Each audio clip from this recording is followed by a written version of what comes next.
सम्मानित मंच, आजाद समाज पार्टी और राष्ट्रीय लोकतांत्रिक पार्टी का पूरा परिवार 2-3 जोरदार जयकारे लगाए। जय भीम, राष्ट्रीय लोकतांत्रिक पार्टी, आजाद समाज पार्टी, बोले देवनारायण भगवान की, बोले तेजाजी महाराज की, बोले रामसा पीर की। उपस्थित आज की सभाएं जो हमने की उसमें जिस तरह का जोश, तिजारा, नीम का थाना और विराटनगर की सभा के अंदर है, उसे देख के लग रहा है कि आप लोगों ने मन बना लिया है। आपको इतने इससे अच्छे व्यक्ति कोई मिल नहीं सकते। आपके परखेले जिनके सामने जो कांग्रेस से प्रत्याशी है उनको आप अच्छी तरीके से जानते हो, और भारतीय जनता पार्टी के प्रत्याशी है उनको भी जानते हो। एक चीज याद रखना, भारतीय जनता पार्टी देश और प्रदेश के अंदर किसानों की सबसे बड़ी दुश्मन पार्टी है। जब गुजर आंदोलन चल रहा था उस वक्त 80 गुजर भाइयों के सीने में गोलियां आगे मारने का काम किया तो भारतीय जनता पार्टी वसुंधरा के सर घोषणा। भाइयों, हरियाणा के अंदर जाट आरक्षण आंदोलन चला, मुख्यमंत्री खट्टर और मोदी के इशारे पर 60 से ज्यादा जाट समाज के बच्चों को गोलियों से भून दिया गया। जब देश के अंदर 3 काले कानून आए और किसानों के मान सम्मान और स्वाभिमान को कुचलने का काम किया तो नरेंद्र मोदी की सरकार ने किया।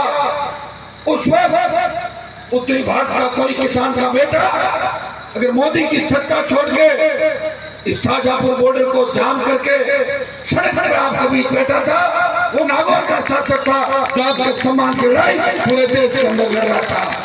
भाइयों, जब सेना को ठेके में दे दिया, जब देश का प्रत्येक नौजवान उम्मीद की टकटकी लगाए देश के नेताओं की तरफ देख रहा था, वो देख रहा था कि पूर्व की भांति सेना भर्ती रैलियां जिस तरह 62, 65, 71 और कारगिल की लड़ाई के अंदर हमारे जाबाज नौजवानों ने दुश्मन को खदेड़ दिया था, उन सेना भर्ती रैलियों को बंद करके किसान कौम के अंदर, किसान कौम से, कृषि बिलों से हारे मोदी ने सेना को ठेके में देकर अग्निवीर और अग्निपथ योजना लेके आए। उसका विरोध अगर किसी ने किया तो नागौर के सांसद ने लोकसभा ऑल पार्टी मीटिंग और जोधपुर में 2 लाख जवानों की रैली करके मोदी को चेतावनी दी, अरे दिल्ली की तरफ तैयार हो जाओ। उसका परिणाम यह हुआ कि पहले अग्निवीर 25% रखे और 4 साल में 75% वापिस देने की बात थी।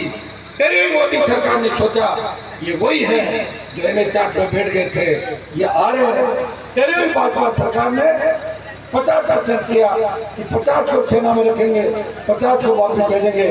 भाई उस सत्ता के सेमीफाइनल के अंदर आपने भाजपा को हरा के अगर RLP आजाद समाज पार्टी गठबंधन को सत्ता के शिखर पे बिठा दिया तो वो दिन दूर नहीं जब अग्निपथ भी वापस होगा, पूर्व की भांति सेना भर्ती रैलियां भी होगी, राजस्थान को विशेष राज्य का दर्जा मिलेगा। आपको याद दिलाऊंगा कि लोकसभा के अंदर ERCP को सबसे ज्यादा बार अगर किसी ने उठाया तो नागौर के शासक ERCP को लाके यहाँ से 12-13 जिलों के अंदर संजीवनी का काम करे। इस योजना को दिल्ली की सरकार को याद दिलाया। भाइयों, मैं धन्यवाद दूंगा चंद्रशेखर जी कि हम दोनों मिलकर लंबी लड़ाई लड़ने का प्लान बना रहे हैं। मैं 18 के अंदर भी आप यही चाहा था और राजस्थान के अंदर साहिब रामचंद्र जी मेरे से पुराने नेता है, मेरे पिताजी के साथ लड़ाई हुआ करते थे। कभी पार्टी बना के इसने संघर्ष करने का प्रयास नहीं किया। 18 में जब मैं पार्टी बना के आपके बीच आया था, तब लोगों ने कहा था ये तो खुद ही चुनाव आ जाएगा। मैं 3 विधायक लेके आया था, जिनमें 2 शेड्यूल कास्ट के विधायक थे, एक मैं था। उस समय बसपा पार्टी से एक भी शेड्यूल कास्ट का विधायक नहीं जीता था। हनुमान बेनीवाल के साथ जवान किसानों हुंकार भरी, ललकार भरी और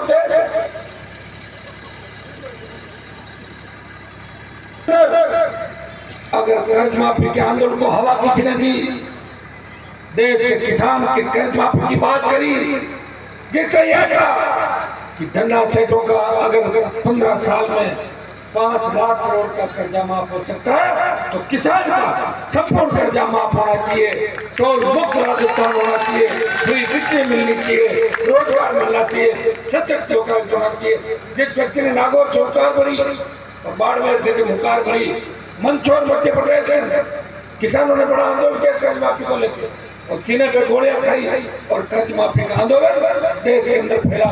अब प्रत्येक पार्टी कर्ज माफी की बात करती है, कर्ज माफी की बात जरूर करती है, लेकिन कर्जा माफ नहीं हुआ।